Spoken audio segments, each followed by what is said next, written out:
कभी भी एक गाना एक बार सुनोगे तो कुछ नहीं समझेगा, सिर्फ ट्यून ध्यान में आएगी। दूसरी बार जब तुम सुनोगे उसका शायद लफ्ज तुमको कुछ समझ में आएंगे। तीसरी बार सुनोगे तो तुम्हें लगेगा कि इसका मेरे जिंदगी में कुछ तो ताल्लुकात है। और चौथी बार उसका जब मीनिंग समझ में आएगा तो पता चलेगा ये गाना शायद मेरे लिए ही लिखा है। तो इसी प्रकार से आज स्नेहा देवस्कर जी हमारे साथ है, वो हमारे साथ शेयर करने वाले हैं। उन्होंने चुना हुआ एक गाना और उसका डिकोडिंग हम बोल सकते हैं। उनका the success talk show presents open mic के इवेंट में बहुत बहुत स्वागत है मैम। और please, thank you Rohan ji, stage is yours. Thank you so much. Before I begin, मैं थोड़ा सा अपने बारे में बता दूं। आप स्क्रीन पे देख रहे हैं सीनियर बिजनेस एनालिस्ट, वो मैं ऑफिस में करती हूँ, but of work and actually from my soul I am an artist. I am a writer, I am a poet, I have learn music, so I am a singer. I want to touch base with what BG said and what Dr. Sonal Mehta said. I truly believe in the universe, and one of the highlights of my life is that I published my collection of poems last year, Voices of My Being, and I did that in a period of 33 days. I did a 33-day manifestation journey, and वहां से मेरी book release हुई. So I'm with you, BG and Dr. Mehta, when you say that you just have to believe and have faith. और इसी से जैसे मैं अपने आप की जर्नी को एक रिफ्लेक्ट करती गई, तो मुझे पता चला कि मेरी इकिगाई क्या है. Ikigai is purpose of life. I have learned music for a good 15-20 years. मैं पंडित यशवंत देव, अनिल मोहिले जी, मिलिंद जोशी, इन लोगों से मैंने म्यूजिक सीखा है. विनायक भोसले मेरे बहुत लंबे समय तक गुरु रहे हैं, तो इनसे मैंने म्यूजिक सीखा. बट मोस्ट इम्पॉर्टेंटली पंडित यशवंत देव जी की एक कॉन्सेप्ट है शब्द प्रधान गायकी. और मराठी अगर आप जानते हैं तो हमारे मराठी में एक जॉनर है भाव संगीत, भावगीत जिसे हम कहते हैं. Basically music which has a lot of भाव और फीलिंग इन इट. तो while all of this was happening and I was learning music, and because I've also studied literature, तो कविताओं में मेरा मन बहुत मैं बहुत एंजॉय करती हूँ कविताओं की स्पेस में रहना. और ऐसे ही करते करते मैंने एक चीज अपने बारे में डिस्कवर की और मुझे पता चला कि दिस इज माई इकिगाई. अब इसको क्या कहते हैं मैं नहीं जानती, बट मैं कहती हूँ कि हम इसको डिकोड करेंगे. हम एक गाना लेंगे आज और उसको डिकोड करेंगे. तो जैसे रोहन जी ने बताया कि आप एक गाना एक बार सुनिए, 2 बार सुनिए. मेरे गुरु कहते थे कि तुम सर्कल्स बनाओ और 500 बार सुनो. तो ऐसे करते करते वो गाना इंटरनलाइज होता है. तो हमने ऐसे कई गाने, बहुत सारे पुराने गाने जो हैं, जो हमने बहुत सुने हैं, लेकिन वो बस हमसे पास हो रहे हैं. हमने उनको उनके सोल लेवल पे समझा या हमने इसको डिस्कवर नहीं किया. वो एक बड़ा पैंडोरा बॉक्स है जिसको हमें एक्सप्लोर करना है. तो आज जो गाना मैं प्रस्तुत करने वाली हूँ वो है मेरा साया. And what I am going to talk about is the inherent or the core emotion of the song. तो ये गाना मेरे हिसाब से आप सबको पता है, तू जहां जहां चलेगा मेरा साया साथ होगा. तो इसको गाने से पहले इसका थोड़ा सा हम कॉन्टेक्स्ट सेटअप कर लेते हैं ताकि all of us are on the same ground, है ना. तो जहां जहां चलेगा मेरा साया साथ होगा. साया इज योर शैडो. जहां धूप है वहां साया है. एंड आपका जो साया है वो आपके अंदर का इनसेपरेबल पार्ट है. आप उससे अलग नहीं कर सकते. It's not a separate entity of you, it's always there. तो इससे बड़ा रीअश्योरेंस क्या हो सकता है कि मैं तुम्हारी जिंदगी में तुम्हारे साये की तरह तुम्हारे साथ रहूंगी. तो ये इसका कोर इमोशन है, which is reassurance that I will always be there. अब इस पे एक लेयर लाते हैं म्यूजिक का. तो इसको हमने मदन मोहन जी ने म्यूजिकली कैसे डाला है वो समझते हैं. तू जहां जहां चलेगा मेरा साया साथ होगा. तू जहां जहां चलेगा, जो आप सुन रहे हैं चलेगा, ये उसके अंदर का रीअश्योरेंस है that I will be there. मेरा साया साथ होगा मेरा साया. वो एकदम सा की तरह आपको पूरे गाने में सुनाई पड़ता है. वो बस है, it is never going to leave your back. So it is always going to be with you. And that is how this song has been composed. तू जहाँ जहाँ चलेगा मेरा साया साथ होगा, मेरा साया मेरा साया मेरा साया मेरा साया।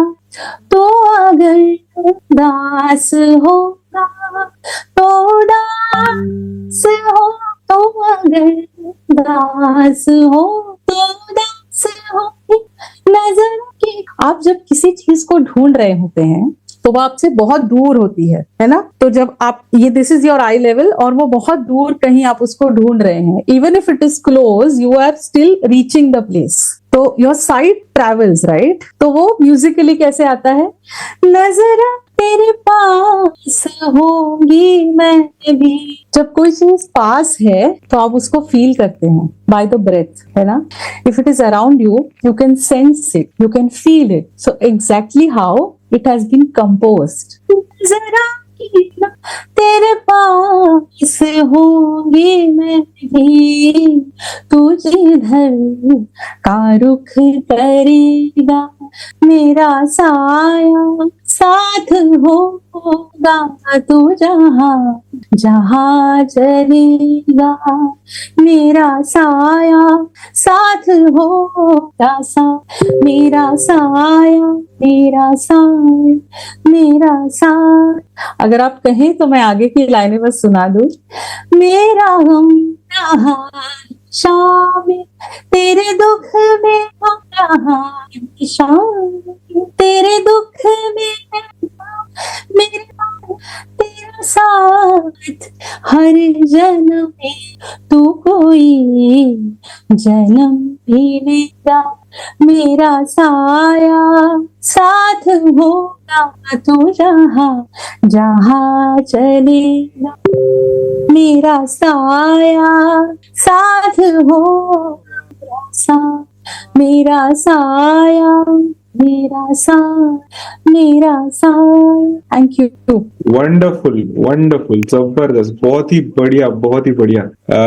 एक गाने की अंदर जो मीनिंग है वो तो शायद हम पकड़ पाएंगे 2-3 बार सुनने के बाद, बट उसके अंदर जो सुरों का इस्तेमाल किया गया है, जो सुर के लेवल पे जाके जब हम उस गाने को आपकी जैसे एनालाइज करेंगे तो डेफिनेटली उसका मीनिंग ऑडियंस के पास पहुंचेगा। आपने जैसे बताया कि ये स्क्रीन पे जो दिख रहा है वो तो मेरा काम है, और आपने इकिगाई के बारे में भी बताया ऑडियंस को। तो इससे जैसे मैं बताता हूँ कि आज का ये जो इवेंट है द सक्सेस टॉक शो और उसका ओपन माइक का जो इवेंट है उसमें आप आए और इतना अच्छा परफॉर्मेंस दिया, उसके लिए बहुत बहुत शुक्रिया।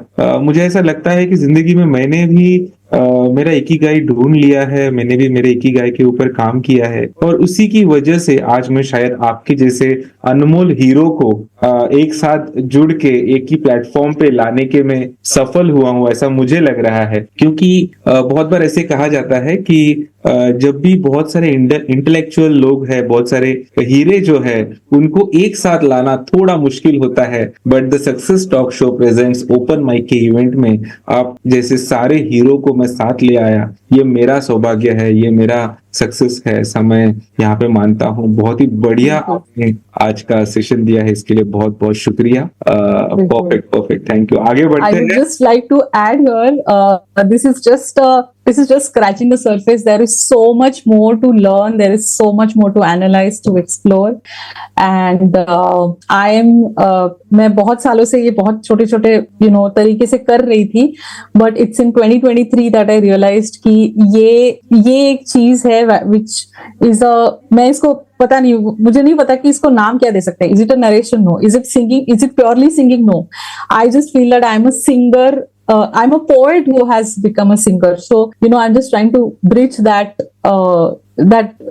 वो बहुत सुंदर एक पड़ाव है जिंदगी का, and I'm so glad that you provided me the stage and in front of such amazing audience. So thank you so much, Rohit. Thank you ma'am, welcome welcome. और जैसे हम इसको अगर नाम देना चाहेंगे तो मैं कहूंगा इसे हम नाम दे सकते हैं डिस्क्रिप्टिव सिंगिंग।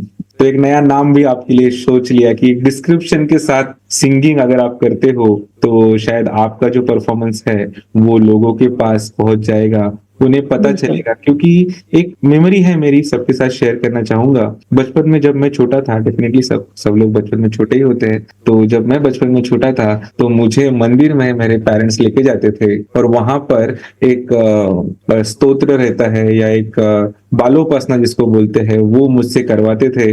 तो वो जब भी मैं अकेले बैठ के वो गुनगुनाता था तो सोचता था कि ये पोएम या फिर ये जो स्तोत्र है, इसमें इतना सारा इंफॉर्मेशन देके रखा है, और अगर इतने सब लोग जो बैठे हुए हैं सुन रहे हैं, उन्होंने इसमें से शायद 1% भी इंफॉर्मेशन अपने लाइफ में इंप्लीमेंट की, तो उनके लाइफ में 360 डिग्री चेंज डेफिनेटली आ सकता है। और शायद इसी के साथ मैं शेयर करूंगा कि आपने जो इकिगाई का स्टोरी बताया, वो हमें सभी को सोचना बहुत जरूरी है। जो हम काम करते हैं, जिसमें हम एक्सपर्ट हैं, समाज को जिसकी जरूरत है और जिसके हमें पैसे मिल सकते हैं, वो अगर हम काम करते रहेंगे तो डेफिनेटली हमें वो काम काम नहीं लगेगा, वो काम हमें बर्डन नहीं लगेगा। So thank you so much Sneha ji, I wish you all the best. Thank you. Thank you so much, thank you so much.